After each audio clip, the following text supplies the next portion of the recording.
오늘 주시는 하나님의 말씀은 구약성경 창세기 9장 말씀입니다.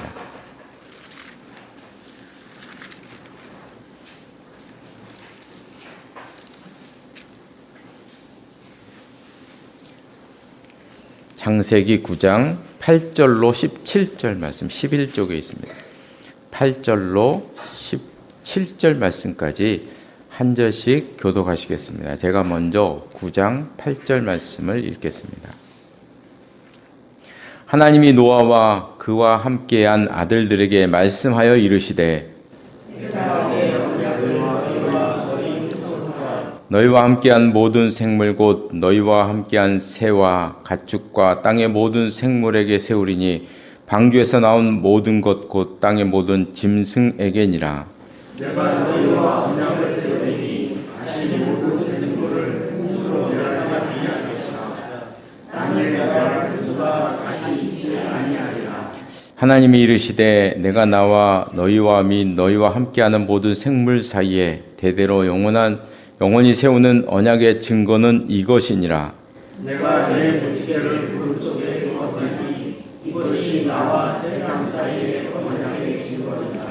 내가 구름으로 땅을 덮을 때에 무지개가 구름 속에 나타나면 내가 너희와 네 육체를 가진 모든 생물 사이에 내 언약을 기억하니 다시 우리 모든 육체를 변하는 수가 되지 아니하리라. 무지개가 구름 사이에 있으리니 내가 보고 나 하나님과 모든 육체를 가진 땅의 모든 생물 사이에 영원한 언약을 기억하리라. 하나님이 노아에게 또 이르시되 내가 나와 땅에 있는 모든 생물 사이에 세운 언약의 증거가 이것이라 하셨더라. 아멘. 이 말씀 위에 하나님의 은혜가 함께 하시기를 바랍니다. 우리가 창세기를 보다 보면 해석하기가 어려운 말씀이 많이 곳곳에 등장합니다. 그 중에 하나가 지난주에 읽지 않았지만요, 6장 2절에 보면 이런 말씀이 나옵니다. 6장 2절에 보면 하나님의 아들들이 사람의 딸들의 아름다움을 보고 자기들이 좋아하는 모든 여자를 아내로 삼는지라. 이런 말씀이 나오는데요. 이 말씀은 당시 인류가 타락한 과정을 담고 있는 내용입니다. 그래서 2절 다음에 3절에 보면 이제 하나님께서 심판을 예고하고 계시거든요.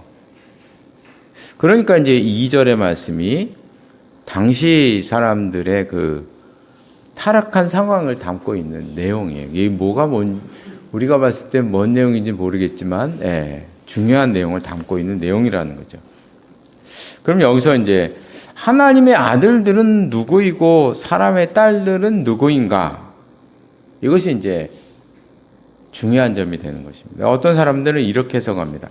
하나님의 아들들은 천사이고 딸들은 여자들이다. 이렇게 이제 설명을 하는 거예요. 그래서 하늘에 있는 천사들이 내려와서 땅에 있는 그 사람들과 관계를 맺은 것으로 그렇게 이제 보고 있는 거죠. 근데 우리가 이제 늘 기억할 것은 신앙은 이 이성적이고 상식적인 것에 기반을 두어야 한다는 것을 우리가 항상 기억을 해야 됩니다. 왜냐하면 우리가 가지고 있는 이성도 하나님이 만드신 것이잖아요. 그죠? 하나님이 만드셔서 우리에게 주신 것이거든요. 가끔 초자연적인 것은 있지만 신앙이 비이성적이 되거나 비윤리적인 것이 되어서는 안 된다는 거예요. 그래서 우리가 사이비 이단을 판단할 때도 사실 복잡하게 교리를 많이 공부 안 해도 알 수가 있어요. 왜냐하면 이성과 상식을 가지고 비이성적이고 비상식적인 것이면 경계하면 되는 것이거든요, 사실. 그러면 이단 사이비도 그렇게 어렵지 않게 분간할 수가 있어요. 하나님 우리에게 이성을 선물로 주셨기 때문에 판단할 수 있다는 것입니다. 이성과 믿음, 이 두 가지 모두 하나님께서 우리에게 주셨는데, 믿음도 주시고 이성도 주셨는데, 만약에 믿음이 이성을 깨면 이거 이상한 거잖아요. 그죠? 하나님이 다 우리에게 주신 것인데 하나가 하나를 깨트리면 그건 뭔가가 문제가 있는 것이라는 것입니다. 그래서 간혹 가다가 우리가 신앙생활하다 보면 이성을 파괴하고 상식을 뒤집는 것이 신앙 좋은 것처럼 둔갑할 때가 있습니다. 이런 것들을 경계해야 되는데, 예를 들어서 어느 목사님이 교회 헌금을 가지고 도박으로 다 날렸어요. 걸렸어요. 그러니까 목사님이 하시는 말씀이 교회를 건축해야 되는데 건축 헌금이 부족해서 건축 헌금을 마련하기 위해서 내가 도박했다. 이렇게 얘기해요? 이렇게 얘기해요? 근데 아멘 그런단 말이에요. 그들은 눈물 흘리면서 목사님이 우리 교회를 얼마나 사랑하셨으면 이렇게 얘기한단 말이에요. 그거 어떻게 되겠습니까, 그게? 상식과 이성을 뒤집으면 안 돼요, 믿음이. 뒤집으면 안 돼요. 이걸 우리가 언제나 기억을 해야 된다는 거죠. 천사는 육이 없는 영적인 존재들이고, 그리고 사람의 딸들은 그 사람이라고 말하면 육이 있는 존재인데, 어떻게 영적인 존재와 육적인 존재가 육적인 관계를 맺을 수가 있는가? 여기 상식적으로 판단을 해야죠, 이건요. 그래서 우리가 이제 생각을 해보면, 만약에 가능하다 그러면, 그 이새는 천사인가요? 사람인가요? 제가 생각해 봤어요. 이새는 천사인가요? 사람인가? 제가 딱 떠오르는 게, 투명 인간이 되겠구나. 딱 가운데 있는 게 투명 인간 같아. 왜냐하면 영적인 존재는 안 보이니까. 근데 사람은 말소리가 들리잖아요. 그러니까 투명 인간은 사람은 안 보이지만 말하는 소리는 들리잖아요. 그래서 투명 인간으로 말도 안 되는 논리잖아요. 그죠? 이렇게 해석하면 안 된다는 거죠. 이렇게 해석하면 안 된다는 거예요. 그래서 오늘 본문에서 하나님의 아들들은 하나님을 잘 섬긴 셋의 후손, 셋. 가인과 아벨이 죽고 가인이 떠난 다음에 아담이 세 번째 아들을 낳았잖아요. 셋입니다. 하나님을 잘 믿는 아들, 셋의 후손. 사람의 딸들은 가인의 후손, 아담을 떠난 죄악을 저지른 가인의 후손으로 해석을 해야 이 말씀이 맞는 거예요. 그래서 하나님을 중심으로 살았던 셋의 후손들이 가인의 후손들이 이루어 놓은 이 타락한 이 문화 속에 빠져들어간 사건. 그들과 결혼해서 피가 섞이면서 빠져들어간 사건. 그래서 당시 인류가 점점 타락하게 되었던 그 과정을 6장 1절과 2절에서 이렇게 표현하고 있다. 이렇게 우리가 보아야 합니다. 성경 해석에서 문제가 되었던 말씀은 이제 우리가 읽었던 9장 말씀에도 나와요. 9장 20절 이후에 보면 우리가 읽지 않았지만 노아가 이제 실수하는 장면이 나오잖아요. 그래서 9장 21절에 보면 노아가 포도주를 마시고 취해서 장막 안에서 벌거벗은 채 잠이 들었어요. 이 모습을 보고 세 아들이 취한 행동이 그 다음에 나와요. 근데 함의 행동이 노아의 분노를 샀던 것 같아요. 그래서 이 함을 보면 22절에 보면 함이 아버지의 하체를 보고 밖으로 나가서 그의 두 형제에게 알렸다. 그래서 그 다음 23절에 보면 셈과 야벳이 옷을 가져다가 뒷걸음으로 가면서 아버지의 하체를 덮었다. 이렇게 얘기를 하고 있어요. 요즘을 관점에서 보면 글쎄 함이 도대체 뭘 잘못했나? 아무리 찾아봐도 모르겠어요. 아무리 찾아봐도 저는 잘 모르겠어요. 그래서 노아가 분노한 걸 보면 이 함의 이 행동에 뭐가 있었던 것 같아요. 뭐가 있었던 것 같아요. 그냥 요것만으로 보면 이해가 안 가. 도대체가 이해가 안 가요. 함이 욕 먹을 일이 뭔가에 대해 모르겠어요. 근데 뭔가가 노를 발생시킬 만한 뭔가가 있었다. 그게 뭔지는 모르겠어요. 뭐가 있었다고 우리가 추측할 수밖에 없어요. 이건요. 예, 그래서요. 하여간 근데 노아의 이 분노가 너무 상식 밖이에요. 상식 밖입니다. 그래서 25절에 보면 노아가 술이 깨서 작은 아들 함입니다. 함에게 하는 얘기인데 25절에 보면 가나안은 저주를 받아. 가나안이 누구냐면 함의 아들이에요. 실수는 함이 했는데 아니 왜 뜬금없이 손자 가나안은 손자거든 손자. 예. 눈에 넣어도 안 아픈 손자 사랑하는 손자거든요. 아니 왜 뜬금없이 함을 저주해야지 하려면 아니 왜 손자를 저주해요? 이것도 참 이해가 안 가는 행동이에요. 이해가 안 가는 게 너무 많아요. 이건 어쩔 수 없어요. 우리가 뭐 이해할 수가 없어요, 이건요. 그러나 하여간 함의 아들 손자를 이렇게 저주를 했다는 것이죠.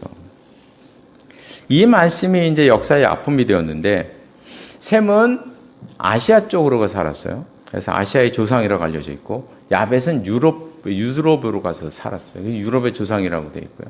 함은 아프리카 쪽으로 가 살았어요. 그래서 아프리카인의 조상이 되었다고 하죠. 예전에 이제 백인들이 흑인을 노예로 부릴 때 이 노아의 말씀을 인용을 한 거죠. 그래서 너희들이 노예로 사는 것은 노아의 저주 때문이다. 노아의 저주 때문이다. 너희들은 노예로 살 팔자라는 거예요. 너희들은. 자기들이 아프리카 사람들을 노예로 끌어다가 착취했던 것을 합리화시키는데 노아의 저주를 사용하는 거예요. 노아가 이렇게 했다. 너희는 이 논리가 어디서 많이 듣던 얘기죠, 그죠? 운명론과 똑같지 않습니까? 너희가 노예로 태어난 것은 전생에 죄를 졌기 때문이다. 이거잖아요. 이거 똑같은 거예요. 똑같은 논리입니다. 너희가 노예로 살 수밖에 없는 건 노예의 저주 때문이다. 그래서 착취를 합리적으로 합리화시키는 것이죠. 히틀러가 유대인을 학살할 때도 유대인 너희들이 예수를 죽였기 때문이다 이렇게 얘기를 하고 하잖아요. 그냥 막 한 게 아니에요. 너희가 예수를 죽였기 때문이다 이렇게 얘기를 하거든요. 그 예전에 유럽 열강들이 자연을 파괴하고 이민족을 착취한 것도 정복하라는 이 말씀, 너희가 정복하며 다스려라는 이 말씀을 잘못해서 그러는 거예요. 내가 정복하기 위해서 이렇게 잘못 해석하는 거죠. 그래서 성경 말씀을 특히 구약의 이 말씀을 여태까지 우리 신앙의 선배들이 너무 잘못 사용했어요. 죄를 너무 많이 저질렀어요.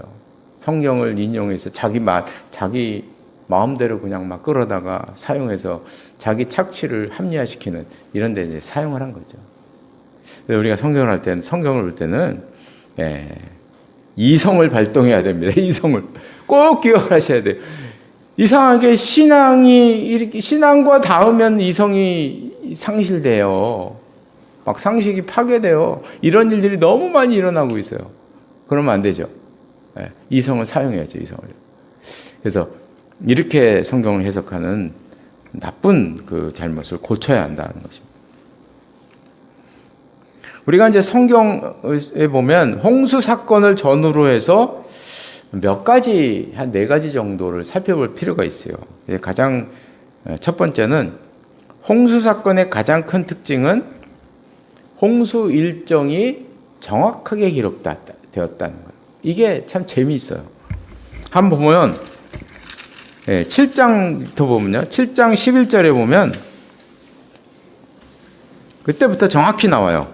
그래서 노아가 600세 되던 해 둘째 달 곧 그 달 12일의 날에 602월 17일에 비가 시작이 되었어요. 그 다음에 이제 8장 4절에 보면 7달 곧 그 달 12일의 날에 방주가 아라랏산에 머물렀다. 그러니까 아까는 2월 17일이었는데 지금은 7월 17일 날 딱 5개월 만에 물이 빠지면서 방주가 머무르게 된 거죠. 그 다음에 이제 5절에 보면 8장 5절에 보면 물이 점점 줄어서 10째 달 곧 그 달 초하루에 10월 1일에 이제 산들의 봉우리들이 막 보이기 시작한 거예요. 여기저기 물이 점점 내려가는 거죠. 계속 이렇게 내려가요. 6절에 보면 40일을 지나 10월 1일에서 40일을 지난 다음에 창문을 열고 까마귀를 내보는 사건이 나와요. 그 다음에 이제 13절에 보면 8장 13절에 보면 601년 첫째 달 곧 그 달 초하루에 601년 1월 1일에 땅에 물이 거쳤다. 그리고 14절에 보면 둘째 달 20일의 날에 2월 27일에 땅이 말라서 비로소 밖으로 나가게 되었다. 이렇게 정확하게 기록하고 있다는 거예요. 그래서 홍수의 전체 기간이 1년 10일이었다. 이렇게 우리가 볼 수 있다는 것이 이 홍수 사건의 가장 큰 눈에 띄는 특징입니다. 두 번째 특징은 하나님께서 이 사건을 계기로 해서 새로운 언약을 주셨다는 거죠. 그게 우리가 읽었던 오늘 본문 13절 말씀입니다. 하나님께서 무지개로 다시는 내가 물로 심판하지 않겠다는 언약을 하신, 무지개 언약을 하셨다는 거죠.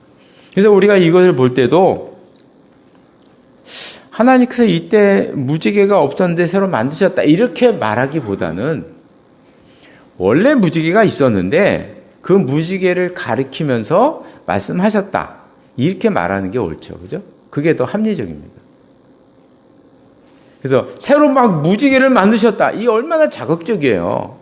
그래서 신앙을 막 자극적인 해석으로 하다 보면 사람이 빠져들어가기 쉬워요. 그러나 그렇게 해석하기보다는 무지개는 원래 있었는데 하나님께서 그걸 보시고 언약을 삼으셨다. 이렇게 말씀하는 게 옳겠다는 거죠. 이런 약속을 하신 이유는 노아의 가족을 안심시키기 위한 것입니다. 제가 이제 영락교회에서 사역할 때 고등부를 섬겼는데 제가 예배드리는 장소 지붕이 막 텔레비전 뉴스에도 나온 사건이에요. 무너진 게 아니고 지붕이 떨어진 사건이 있었어요. 그 지붕이 얼마나 크냐면요. 길이가 20m가 넘어요. 길이가 20m 넘고 폭이 한 10m는 넘을 거예요. 저희 여기 끝에서부터 저 끝까지의 지붕 전체보다 더 커요. 그 천장이 일시에 팡 하고 떨어진 거예요. 두두두두둑 하다 쾅 떨어진 사건이에요. 그게 예배 드리던 예배 거의 끝날 때 있었던 사건이에요. 큰 사건, 뉴스에 9시 뉴스에 나왔던 그런 사건이 있어요. 그때 제가 거기에 있었어요. 예배 드리고 있었던 거죠. 이게 얼마나 소리가 크고 그냥 굉장히 저는 이 건물이 무너진 줄 알았어요. 내가 오늘 여기 죽는구나. 이렇게 생각할 정도로 꽝 하고 떨어져요. 거기서 이제 사망 사건이 있었고 집사님 한 분이 돌아가셨어요. 근데 그분이 일어나서 엎드려 해가지고 애들이 엎드려서 살신성인이었죠. 그분은 이제 맞고 떨어져 돌아가셨는데 갑자기 막 이런 내가 이 얘기 안 하려고 했는데 막 생각이 납니다. 엎드려 그런 거예요. 그 집사님이 이거 보시고 제일 먼저 발견하시고 그러니까 애들이 막 하고 엎드린 거죠. 그래도 막 머리 맞은 애들이 많았어요. 그래도 이제 경상이었고 크게 다친 애 하나 있었고 그분은 돌아가시고 그렇게 그런 사건이었어요. 꽝 치는데 저도 그거 보고 밖에 나가서 막 피하라고 마이크에서 얘기하려는 순간 이 먼지가요 꽝 떨어지는 먼지가 막 얼마나 쏟아지지 목이 막하고 말을 못했어요. 말을 해야 되는데 말이 안 나오는 거예요. 꽉 막혀가지고 제가 이제 그 사건 이후로 제가 한 10년 정도는, 정말 10년 정도는요, 어디서 무슨 소리가 나잖아요. 건물에서도 소리가 나잖아요. 뒷목이 서요. 뒷목이 쫙 씁니다. 식은 땀이 빡 나요.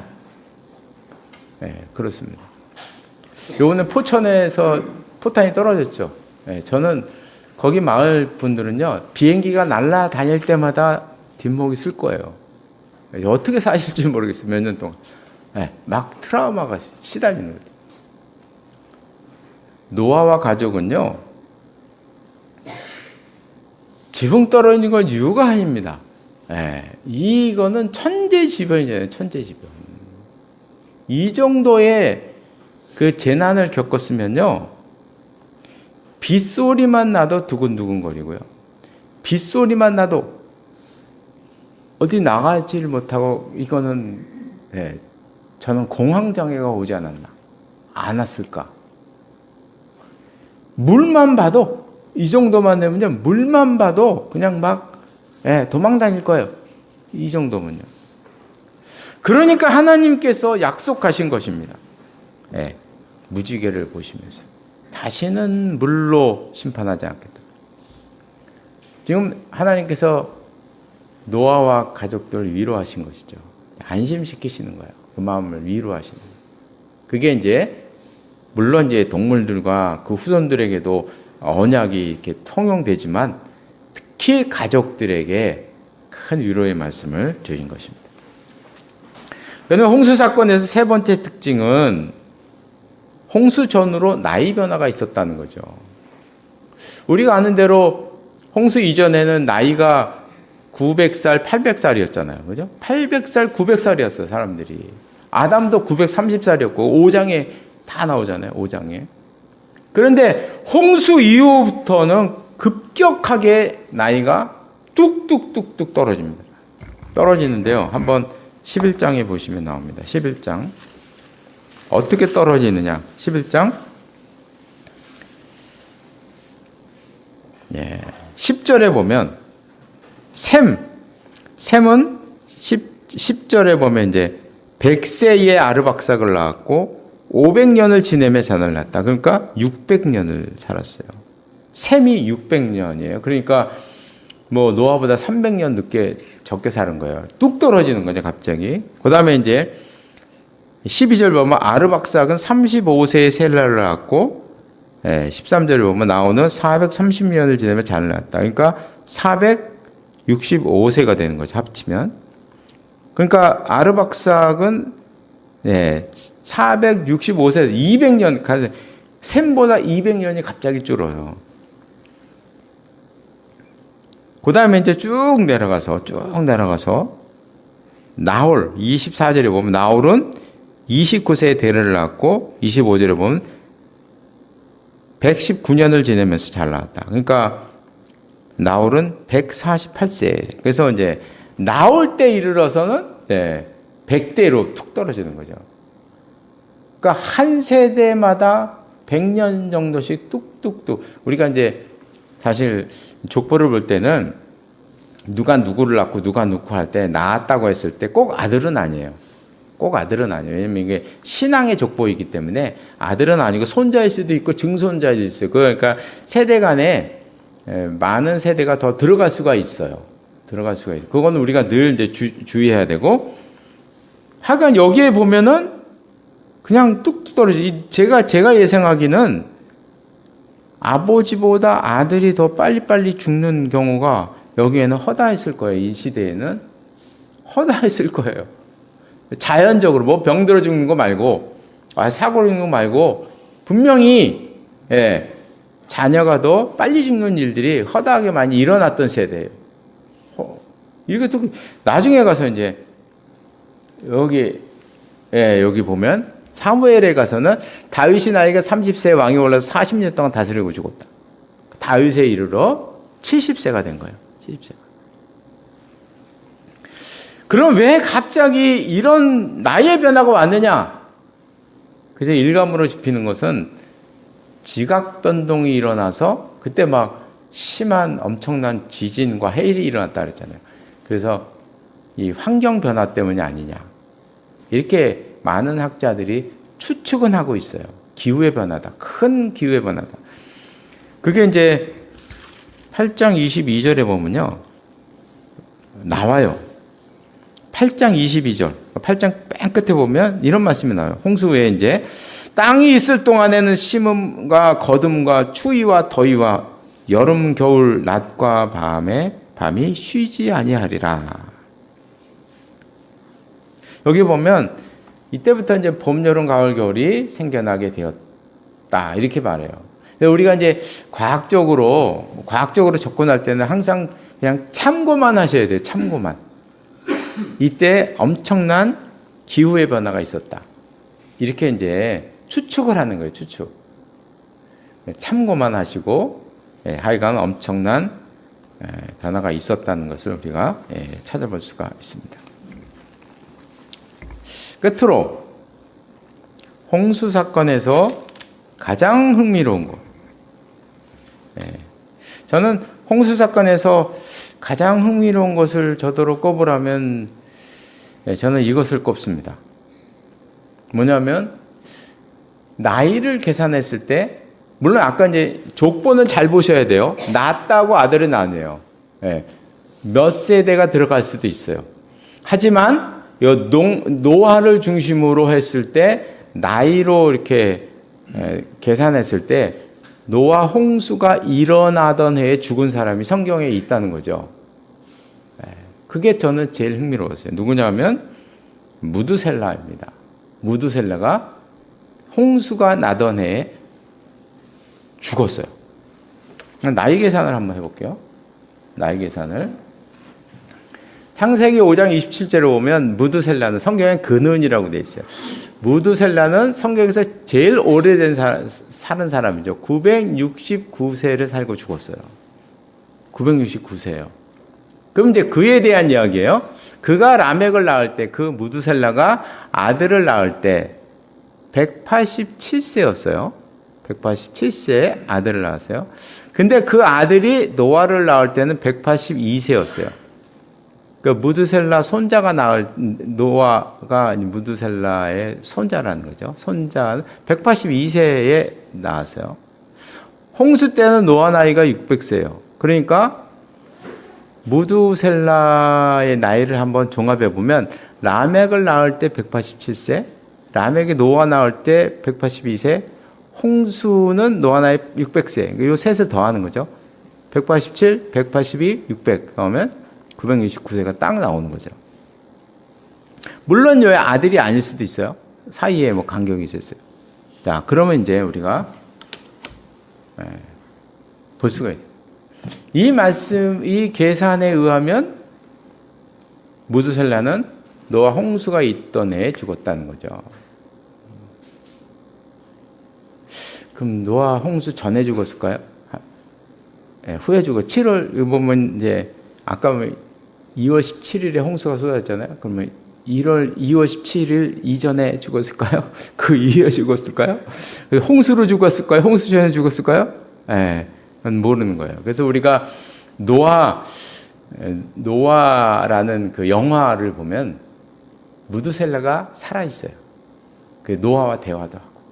그래요. 그런 게 나와요. 그게 이제 여거에 근거해서 그렇게 하는 것인데요.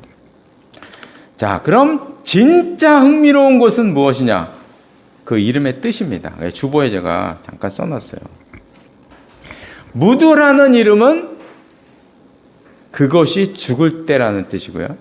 셀레라는 뜻은 그것을 보낼 것이다 라는 뜻이에요. 그것이 죽을 때 그것을 보낼 것이다. 이게 무두셀라라는 이름의 뜻이에요. 이름이 참 신비하지 않습니까? 그렇죠? 그것이 죽을 때 그것을 보낸다. 이걸 우리가 한번 홍수 사건과 한번 이렇게 접목시켜 보면 무두셀라가 죽을 때 홍수를 보낼 것이다. 이렇게 우리가 해석할 수 있다는 거죠. 일감으로 떠오르잖아요. 바로 떠오르잖아요. 그죠? 무두셀라가 죽을 때 홍수 심판을 보내신다는 거. 그 이름의 뜻에 담겨 있다는 거죠. 다시 말하면 무두셀라라고 하는 이름은 예언이에요. 예언입니다. 예언. 그 우리가 여기서 이제 정말 흥미로운 것을 우리가 생각해야죠. 무두셀라가 나오면서 나 무두셀라 지으라고 하진 않았을 거고, 누가 적겠습니까? 그 아버지가 적겠죠. 그러면 무두셀라의 아버지는 누구냐? 그 유명한 에녹이다. 에녹. 에녹이신 거예요. 에녹이. 놀라운 그럼 이 에녹이라는 사람, 성경에서 가장 신비한 사람 둘을 꼽으라면 에녹과 엘리야죠. 에녹과 엘리야입니다. 제일 신비로운 인물이에요. 에녹. 그럼 이 에녹이라는 사람도 어떤 사람이냐? 신약 성경에 나옵니다. 한번 보시겠습니다. 신약 성경 맨 끝에가 요한계시록인데 요한계시록 바로 앞이 유다서입니다. 유다서에 나와 있어요. 그래서 요한계시록 1장 옆에 나와 있습니다. 유다서.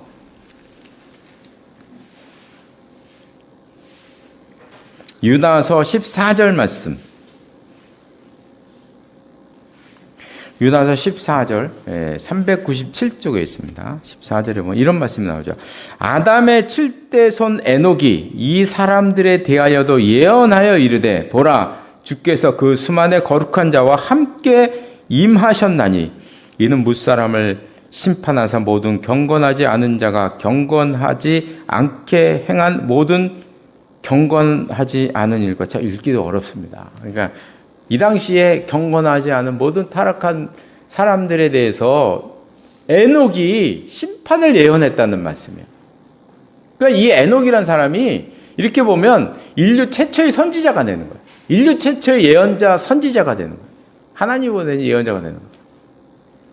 그러니까 우리가 노아 심판을 이렇게 생각할 때는 어느 날 갑자기 하나님께서 계획하셔서 심판을 하신 것이 아니었어요. 1000년 전에 홍수 일어나기 1000년 전인 그 에녹 시대부터 하나님께서 예언하셨던 것이라는 거죠. 에녹을 통해서 예언하시고 무두셀라라고 하는 이름을 통해서도 계속 예언을 하신 거지.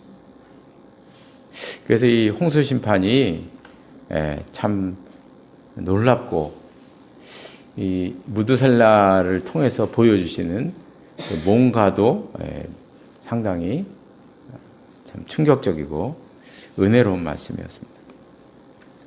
이제 말씀을 마치겠는데요. 신약 성경 여러 곳에도 노아와 홍수에 대한 말씀을 인용하셨어요. 그래서 보면은 마태복음 24장 37절 보면 노아의 때와 같이 인자의 마음도 그러하리라. 그러면서 이제 그 종말에 대한 얘기를 하셨어요, 예수님께서. 히브리서에 보면 믿음으로 노아는 아직 보이지 않는 일에 경고하심을 받았다는 말씀이 나왔고요. 베드로후서 2장 5절에 보면 옛사람을 용서하지 아니하시고 오직 의를 전파하는 노아와 그 7 식구를 보존하셨다. 그래서 신약 성경에서 항상 노아와 이 홍수 말씀을 인용할 때는 늘상 그 종말, 심판에 관한 말씀을 하실 때 꼭 이 노아를 인용하셨던 것을 우리가 보게 됩니다. 이 홍수 사건이 너무나 충격적인 사건이기 때문에 그 사건이 지금도 영향을 주고 있는 거예요. 지금도 영향을 주고 있는 거예요. 근데 이런 말씀을 대할 때 우리는 항상 두 가지 태도를 가지게 되는데 하나는 두려움을 갖게 되죠. 그래서 이단들이 이 신비를 너무나 많이 이용을 하고 있어요. 우리나라에서요. 그래서 우리나라에 나타난 이단과 사이비 중에 요한계시록 말씀, 이 노아 홍수 심판 사건, 이것을 인용하지 않는 데가 없어요. 항상 보면 이단과 사이비는 이 노아 홍수 사건과 요한계시록을 인용하면서 사람들을 패닉에 빠뜨려서 자기들을 따르게 만드는 이런 것을 사용하고 있다는 것입니다. 이 홍수 사건을 통해서 우리가 두 번째 느낄 수 있는 것은 예수님을 통한 통한 은혜를 우리가 생각을 해야 되는 것이죠. 우리 예수님께서 십자가의 은혜를 통해서 우리로 하여금 심판이 아니라 새로운 은혜를 받게 하셨다. 새로운 생명을 받게 하셨다. 얼마나 이 놀라운 이야기입니까? 그래서 우리는 항상 이런 심판의 말씀을 대할 때는 두 번째 태도를 가져야 합니다. 새로운 무지개인 십자가를 주신 그 하나님의 은혜를 생각하면서 이제 심판을 넘어서 새로운 생명을 주셨다 하는 이런 놀라운 사실을 마음속에 품고 살아가는 우리 모두가 되시기를 바랍니다. 기도하시겠습니다. 하나님 아버지, 우리가 오늘 말씀 가운데서 홍수 심판 사건에 숨겨져 있는 특징과 그 말씀을 저희들이 보았습니다. 이런 심판을 대할 때 우리는 마음속에 두려울 수밖에 없으나, 그러나 우리 하나님께서 예수 그리스도의 십자가 은혜를 통해서 우리에게 심판이 아니라 새로운 생명의 은혜를 주셨던 것에 은혜를 받습니다. 저희들에게 은혜를 베풀어 주셔서 두려운 마음을 넘어서 그 하나님의 은혜, 십자가의 은혜를 생각하며 감사하며 살아가는 저희들의 삶이 될 수 있도록 인도하여 주시옵소서. 예수님의 이름으로 기도드리옵나이다. 아멘.